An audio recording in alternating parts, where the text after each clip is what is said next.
hoping for a kingdom marriage. We should, because the devil really hates kingdom marriage, alignment, and divine union. So he will do his best to really, like put it down, or like to really distract, or to really use accusations, or penetrate loopholes. So we shouldn't allow that, and we should be very, very relentless when it comes to asking God for revelation and wisdom. So I asked God, wow, God, he showed it to me, because I was asking what could be the possible ways when in fact someone is walking in the spirit and they're doing God's work and they've healed themselves, and they've done a lot of these things. Of course, there's divine timing. Sometimes we think we're ready, but in fact we're not. There's preparations. But there's also another wisdom when in fact some of these people go through this. It's like altars, demonic altars set up against them, witchcraft attacks maybe from certain, witches. Of course, that's quite common. But how about people who professes they're Christians, but they're doing these altars without them knowing? So it can be a witchcraft practice. So that's why it's very important to know the people you surround yourself with, and what their practices are, what they do. So this is what I saw in the dream. I saw in this dream that this person, I was actually telling this person, I reversed the curse back to sender. And this person, I literally saw how in the spirit it was reversed back to him. So it's like that, it's just in a dream, but it was so powerful that when I woke up, I was like, wow.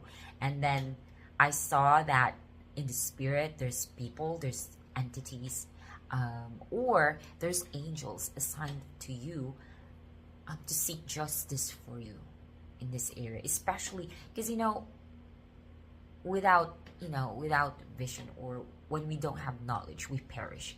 So it's really important to ask God for knowledge. I was really praying in tongues, asking God to reveal this kinds of things to me. What are the other, I would say, scenarios where one's marriage can be halted or paused? Because some people I saw, like, they could have gone past through the timeline, they could have gone married, but there's just some distractions, or there's some attacks, when in fact I think this is where God wants us to go deep and ask him to unveil it, or to show the different ways our unions can get attacked.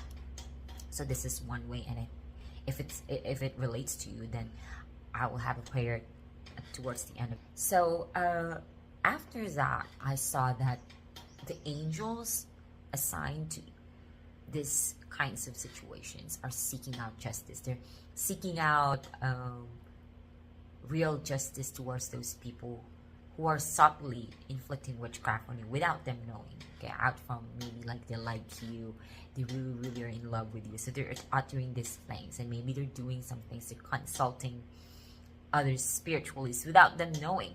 I would say there's a lot of Christians functioning in witchcraft. I call it Christian witchcraft. So sometimes they ask help from these people, and the spirits from these people, the upper hand, it gets entangled. So there's a lot going on. So I saw these things. It was my experience as well, personal experience, and I think God allowed me to see this, and it happened to me as well. But I'm also seeing that it's happening to a lot of people, and that's why it's important to have no contact towards these kinds of people who are really manipulating their feelings towards you, and praying. They thought it's just prayers, but it's witchcraft prayers, like going against God's will towards you. And I also saw that you're winning. You're definitely winning. Once you identify this and you ask God to show it to you and to cut this or to break this off. I was fasting for this for a while as well, and I was shown this because it can be really subtle, because they can be around you, they can be in your circle or whatever. This is where I really was grateful to God for showing me this, and God told me, now you've identified it, just break it off, and you just continue praying to me for things to manifest and take place in your life. Of course, there's preparations for you. We all know that God is always prepared.